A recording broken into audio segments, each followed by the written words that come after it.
बहुत समय पहले शिवपुर नाम का एक शांत गांव था। सुबह की सुनहरी धूप में मिट्टी के घर चमकते थे और खेतों में हरियाली लहराती थी। गांव के लोग खुशी से अपना जीवन बिताते थे। लेकिन एक दिन अचानक गांव में एक डरावनी खबर फैल गई। लोगों के चेहरों पर घबराहट साफ दिखाई देने लगी। कहा जाने लगा कि रात में सफेद साड़ी पहने एक चुड़ैल गांव की गलियों में घूमती है। चांद की रात में पेड़ों के नीचे उसकी परछाई दिखती थी। शाम ढलते ही गलियां सूनी हो जाती और घरों के दरवाजे बंद हो जाते। एक रात राघव खेत से लौट रहा था। चांदनी में चलते चलते अचानक उसके सामने सफेद साड़ी पहने एक आकृति आ खड़ी हुई। राघव डर के मारे पीछे हट गया। फिर वह जान बचाकर गांव की ओर भाग पड़ा।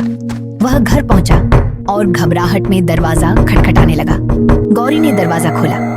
दोनों ने तुरंत खिड़कियां बंद कर दी और अंदर सिमटकर बैठ गए।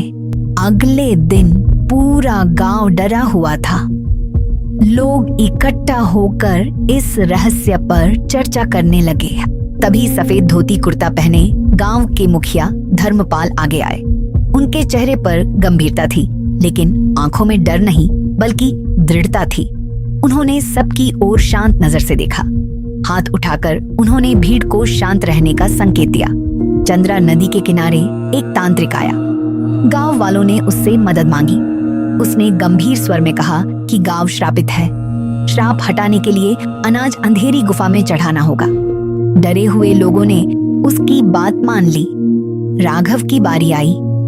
वह बैलगाड़ी में अनाज भरकर गुफा की ओर चला। रास्ते में गाड़ी का पहिया कीचड़ में फंस गया, लेकिन वह किसी तरह आगे बढ़ा। गुफा पहुंचकर उसे कुछ अजीब महसूस हुआ। वह चुपकर एक चट्टान के पीछे छिप गया। तभी सफेद साड़ी वाली आकृति ने अपना मुखौटा उतार दिया। वह कमला थी। अंदर भैरवनाथ अनाज के ढेर के पास हंस रहा था। दोनों मिलकर गांव वालों को डराकर अनाज इकट्ठा कर रहे थे। राघव ने सब कुछ देख लिया। वह तुरंत गांव लौटा और सच्चाई बता दी। उस रात गांव वाले मशालें लेकर गुफा की ओर दौड़े। कमला और भैरवनाथ पकड़े गए। धर्मपाल दृढ़ कदमों से उनके सामने खड़े थे। उनकी आवाज शांत थी, लेकिन निर्णय स्पष्ट था। धीरे धीरे शिवपुर में फिर शांति लौट आई।